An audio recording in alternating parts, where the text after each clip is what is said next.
What's up, Tristan Talks family? Um, Hope all is well. Thank you all for tuning in. I just wanted to get up here and talk about what's been going on as of lately. I mean, of course, we all know if you're staying in tune, which you should be staying in tune with politics, we're in the midst of a government shutdown, is almost hitting the 30-day mark.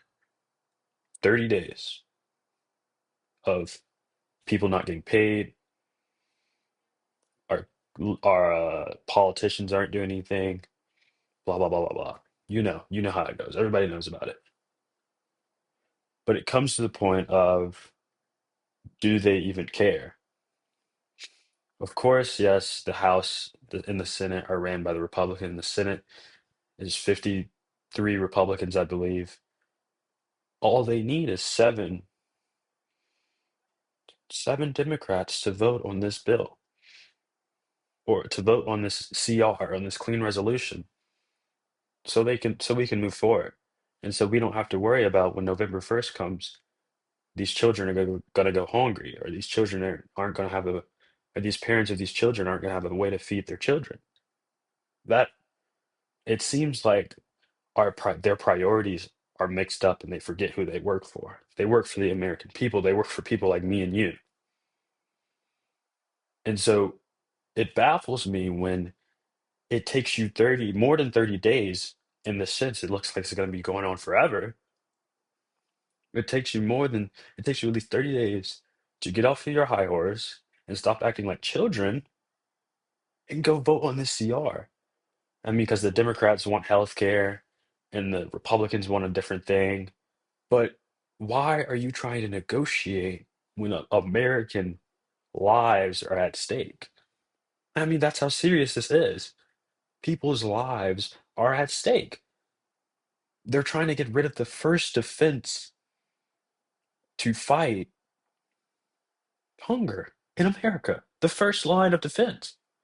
You get rid of that, what do the people have? One in five people are on, 1 in 5 children are on these SNAP benefits, or on these EBT stuff, or any EBT benefits. And then you can, then the counter argument would be, oh, there's people that's abusing the system, or there's taking advantage of the system. I say to that, I'm in college, right? I come to college for a school that I pay for to take advantage of the resources that I am given.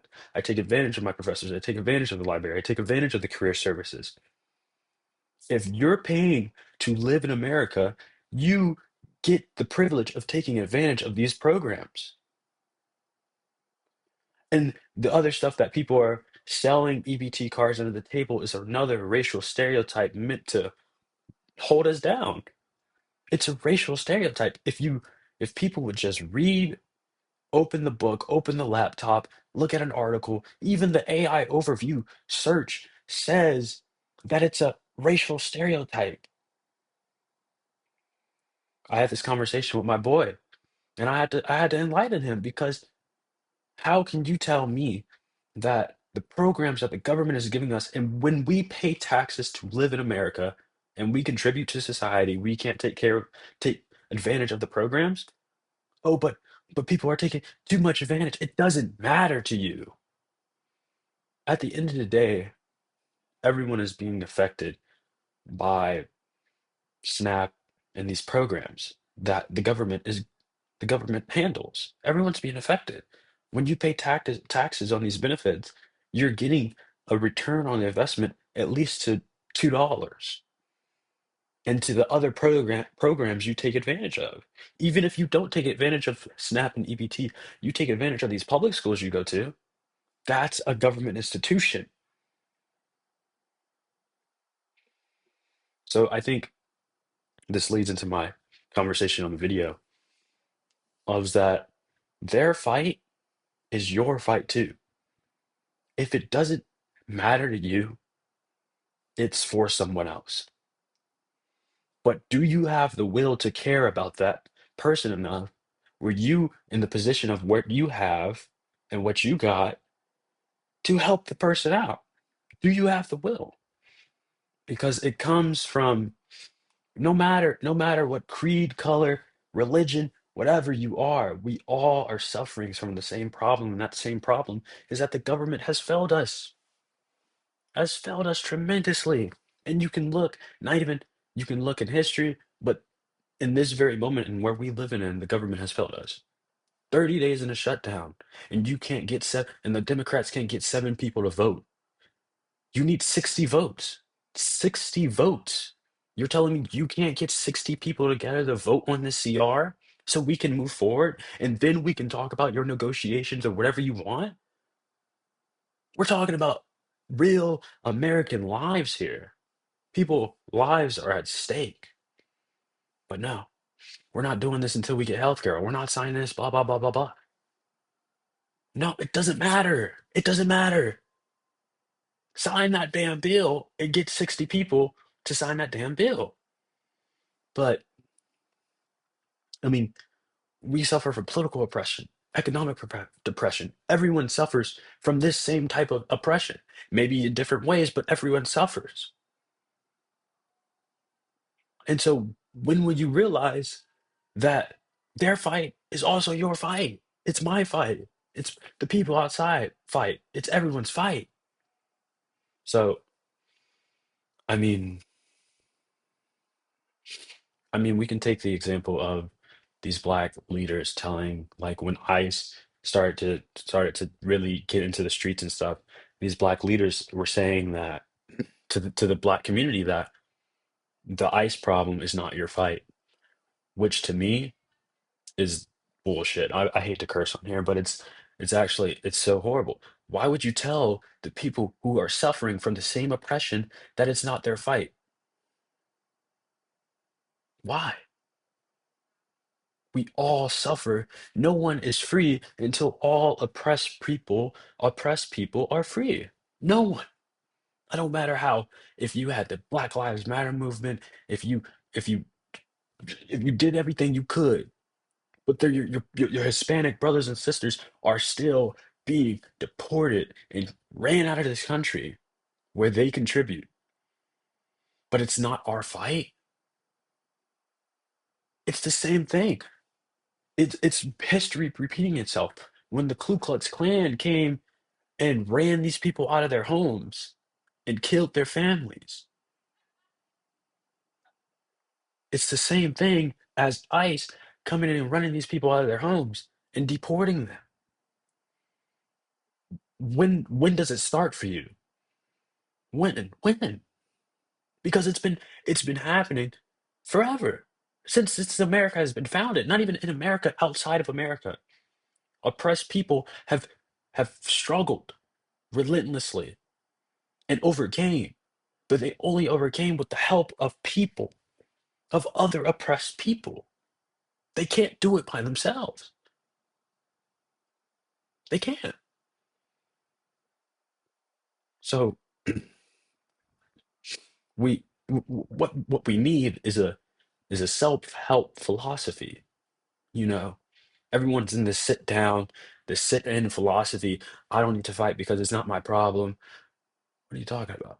It's not your problem. What are you talking about? I don't need to sit. No, I'll just sit here and watch it. I'll just watch the fight like you're watching some kids fight in the playground, and you're not going to intervene, and you're just sitting down and watching. And when the kid starts to get a bloody nose, the parents are well, whoever's going to ask, "Oh, how did the fight get so bad? My kid got a bloody nose." You need to get up and do something. It's the same thing. I mean, once you change your philosophy and you change your way of thinking, you change your thought pattern. And then once you change your thought pattern, you change your attitude about how you feel about certain things. You got to change your philosophy first and what's in your mind to help other people. You can't have the same philosophy going when once you had before when you're trying to help other people. It just doesn't work like that. You got to help yourself before you help others. And we've helped ourselves. Black folks, white folks have helped ourselves, but when are we going to step up and help the others that are being oppressed in this society today? And I'm not saying that black people are still oppressed, but we've made major changes to how people view us. Why can't we do the same with our Hispanic brothers and sisters? Why? I mean, we've been sitting down long enough. It's time to stand up. It's time to really do something. Because how far along until they actually start attacking African Americans, people who are born in this country? They've already been attacking us. But what are you going to do when they start attacking us again? I mean, we're chilling. We go to this HBCU in North Carolina A&T. We go to this HBCU. We were in our own little world. But when they start to come here, you start to feel a little attacked. Why aren't you feeling attacked when they went to Chicago or when they went to Portland or when they went to Memphis? Why weren't you feeling attacked then? Because it wasn't in your vicinity. No, that is your vicinity. You live in America. It is your job. It is our job to use the ballot and the bullet. And when I say bullet, I don't mean guns and actual bullets. I mean standing up and using your voice. That is your bullet. That is your bullet because they know how strong we are, how powerful we are. They know. We've showed them, but you don't know. We don't know how strong we are. So that's why we stay silent. That's why we stay stagnant because we don't know how strong and powerful we are. Now, because this is really hitting deep. This is cutting deep. Once we realize how strong and powerful we are, we can make a change in this world as we've done before. It don't matter who's getting affected. It is our job to step up and help them and do what we can to help them. It is not our job to sit down. And we need to go to the ballot. We need to go to the polls. And and I say this about I say this to my roommate and the other people that I come in contact with when I'm talking about these things. And I say, if gangs directed their violence to the actual center cause of what's causing them to be violent instead of attacking each other, oh baby, they would have never came to Chicago. They would have never came to Memphis because they know how strong and powerful we are. But they're coming to these states and they're coming to these cities where there's a black majority, and they do whatever they want because we don't know how powerful we are. Do you wonder why these presidents like to target black Americans because we are powerful? If you get 10 men right now, 10 black men and women right now, and set them up and take them to the polls, ain't nobody stopping them. Nobody. Because they fear us. And why not use that fear in a good light and help other people? They know how strong we are. And once we mobilize and go to these voting polls and vote, and I mean actually do the research on these candidates and choose the correct decision on these candidates and vote, we change the outcome. It's just how the process works. We live in America. This is how the democratic process works. In the Constitution, we have the ultimate power of voting. Hold on. But you also have the ultimate power of freedom of speech. Why not use it? Why not? Hold on, let me see if I can let me see if I can because I'm not playing. I'm not playing. Let me see if I can find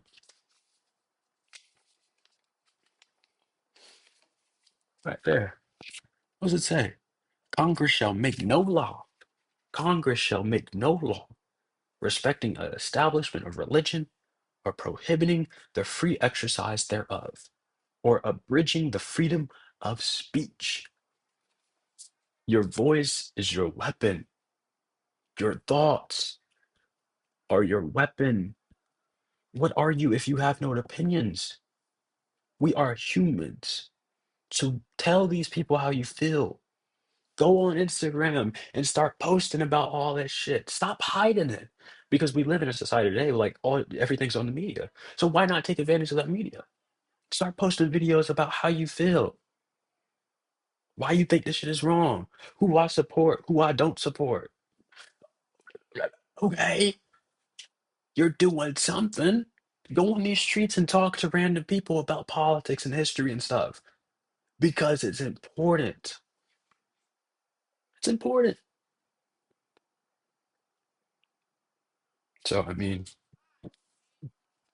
so use that power of the bullet in the ballot.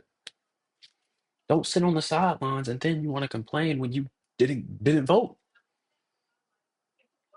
Like you hear a lot of people complaining about what's happening today. Didn't we tell y'all this shit was gonna happen? But you were too, I don't know, you were too disillusionized to not recognize. We told you this was gonna happen. You could read it. Project 2025 was on his website, on Trump's website. You could read it, but I could put $1 million in a book, but it would still be there because nobody would read it. Just read it. You are unstoppable when you read. No one can stop you. And this goes for everything in the workplace. If you read the business meeting notes before the business meeting and nobody else read it, you're ahead of them. You're better than them. You are unstoppable when you read. So read and tell your opinions about how you feel about certain things. Because who's going to stop you? You have the constitutional right. Take advantage of it. Anyways, that's it. That's all I had to say. No, no one is free until all oppressed people are free. I'm going to end it there. Peace.